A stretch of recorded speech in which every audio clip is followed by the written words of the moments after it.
What's the damn deal, everybody? It's your boy Prince Ali Rogers back in the building with another video. Make sure you like and subscribe to the channel on your way in. We are back with another edition of Throwback Thursday Battle Recaps. Now, since we are in Max Out season, RBE Max Out is this weekend, this Saturday. We're going to get in the time machine and go back to 2014 to RBE Lift His Soul, to a battle that I think is slept on and that happened too early. If these two dudes battle today, it would be crazy. And we're going to go ahead and do a recap of Rosenberg Raw versus Shotgun Suge, the Battle of the Bullies. Now, this battle did take place on August 6, 2014 on RBE Lift His Soul card in Club Drama. Going back to look at this battle, it was hella funny watching the old RBE intro, bruh. I ain't gonna lie, some of it was a little cringy, but hey, he was trying to do something different, so I ain't mad at it. The background is set. Let's go ahead and get into round one. Shotgun Suge, it's on you. Come out in this first round saying that it ain't gonna be no pocket tap in the battle because Rosenberg put no contact in the contract. Don't know if that's true, but it's a bar. He had a nice, he said, my youngest gonna air Raw on Monday night. You know what I'm saying? Monday Night Raw. He had a funny bar talking about some, I definitely slap fat niggas that don't think they fat. That definitely made me laugh. Suge got into a nice little scheme where he was talking about how me and my niggas, we trap and we own the funeral homes. We'll kill them and pitch them the coffins. And then he was like, watch your mama cry at the funeral to handle the bill. That was fire. And then he had a nice, with these hollow TIPs, you can get whatever you like. I feel like Suge had a very short first round, but he definitely had some fire in there. Let's see what Rosenberg did to rebuttal it. So Rosenberg comes out in this first round. Now, one thing I did notice about his first round and this battle in particular for Rosenberg is his flow was on 10, bruh. I definitely think that is one of his greatest attributes. Rosenberg can really rap, but he came out with a death row. The niggas around you don't even like Suge. I like that.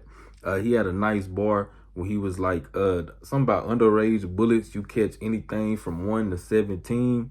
Definitely like that. Oh, then he got into a nice flow pattern with a haymaker. First of all, don't be ever giving me no props, you bitch. I ain't your fucking man and I don't appreciate your compliments. I want to tell my shooter, blow your brain on your mama fence so we can stare at it to see if he got some common sense. That whole little part right there was fire to me.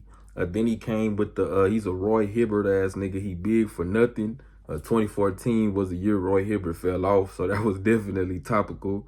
Then he had a Kareem Abdul-Jabbar Rosenberg, a hook and slam. That was hot. And then he had a bar where he was like, I got a shotgun that'll turn shotgun to a 22. Rosenberg definitely came out punching in this first round, bro. Fire, fire, fire.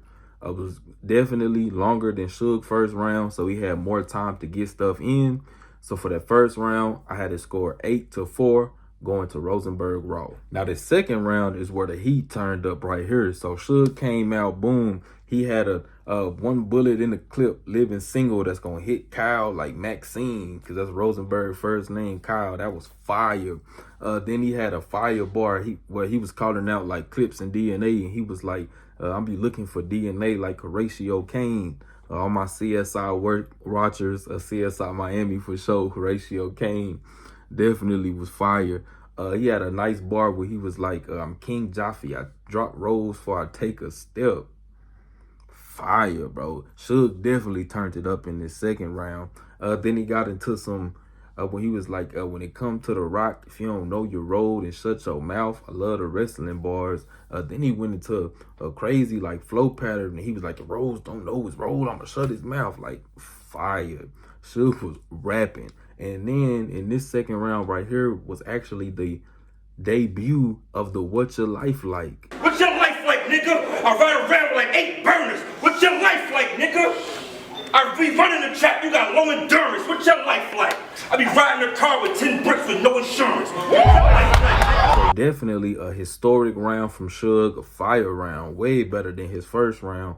Let's see what Rosenberg had to say to respond to that. So Rosenberg comes out in this second round, bringing up the whole Suge and Detroit situation with Trick and all them. and basically saying, forget his big homie. I want to slap this nigga Pops. Definitely started talking to him. He started shooting at J400, who was behind Suge always, talking about he gonna spit in his hand and wax his baldy. He said J400 brother work at Lowe's Hardware, and his brother was there, and he got sawed there. He was like, lucky we ain't hit him and stretched him just like a lawn chair. Like, that was fire to me. Rosenberg be getting in them little flow pockets, man, for real. He said something about hit Jimmy. I got a full 4.5 that a full flip of Bentley. That was hard.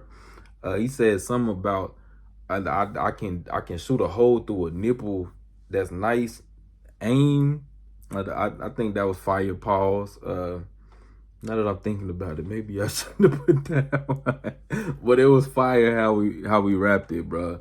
Then he started roasting Suge, saying he had some snapshots of Suge being a simp for Chrissy Yamaguchi. And he was like, I wasn't mad at what he said. I was mad because he typed it in caps lock. That was funny. And then he ended his round telling Suge he gonna slap him if he choke for fucking his footage up. Because around this time, Suge wasn't really on the tear, you know, that he has been on. This was right before he battled like Saga and T-Top and Briz, when he really, you know what I'm saying, got his career where it needed to be. So it was definitely a good round from both.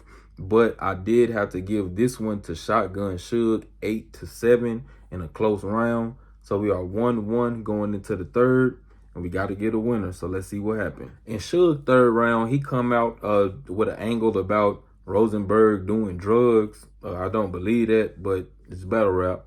But he did have some nice bars in there like this one. The dope fiend, nigga. How you gonna see me, nigga? You ride up looking for smack.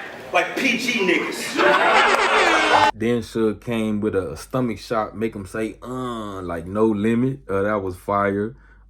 He had a bar that was slept on. I like personally when he was like, one thing about the chopper, you know what it's about before it aired, like coming soon. That was fire to me. Like in a movie, you know what I'm saying, it's coming soon, you know what it's about. That was fire. The crowd slept on that, but it wasn't even, you know what I'm saying, over the head, but I like that.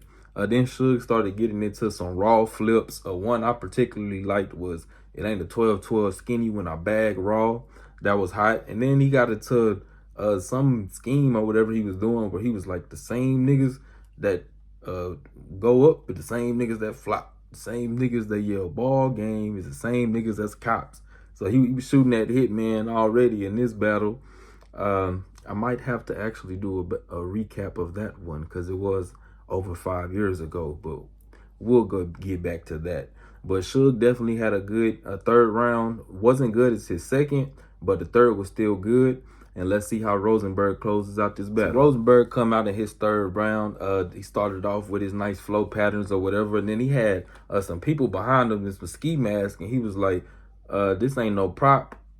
I hope that's not what y'all thinking, because I know he not. And he was like, see, he strapped dirty to snub tuck. And if they tripped, then we shooting that whole side of the club up. Like, bruh, this battle, both dudes got that grimy, that gritty style, you know what I'm saying? I'm definitely a fan of that, so that was hard. Then he had a funny ass line. RBE, KOTD, or no smack shit. You will get touched for that camera talk on that slick. I'm fat, but you fatter, so I can call you a fat bitch. Rosenberg followed that up with a bar. He was like, I'll put you underground, like a mixtape from that Piff. That Piff apparently recently went away, so shout out to them, man. Definitely used to listen to hella mixtapes on that jump. Rosenberg with some boxing bars, which he known to have. He was like, you bruise Edie, you got Kodo skin, like Kodo. I like that one. Then he talking about some, you 6'5", 300 pounds, nigga, you ticklish. That was funny for sure. And then he ended his round with a bar when he was like, that 40 longer than official tits. This was definitely a close round too, but I did have to give it to Rosenberg 6-5, giving the battle to Rosenberg 2-1 first and third with an accumulative score of 21-17. This battle only got like 200,000 views, bro. Should have way more. So if you haven't seen this battle, make sure you go check it out on the RBE channel. If you have seen this battle, go ahead and let me know who you thought won in the comment section. Max Out 3 is this weekend. I'm hella excited, man. Make sure y'all go get y'all pay-per-view on rapgrid.com, especially before Verb make that price go up some more. I got mine when that jump was like $60, bro. It's like 75, it might go up, but it's worth every dollar. Ain't gonna be no chokes. Everybody prepared. They ready to rap. So get your pay-per-view. Make sure you hit that like button. Leave a comment down below. Subscribe to the channel. You are royalty at all times. I appreciate all the love and support. And I'm out this thing.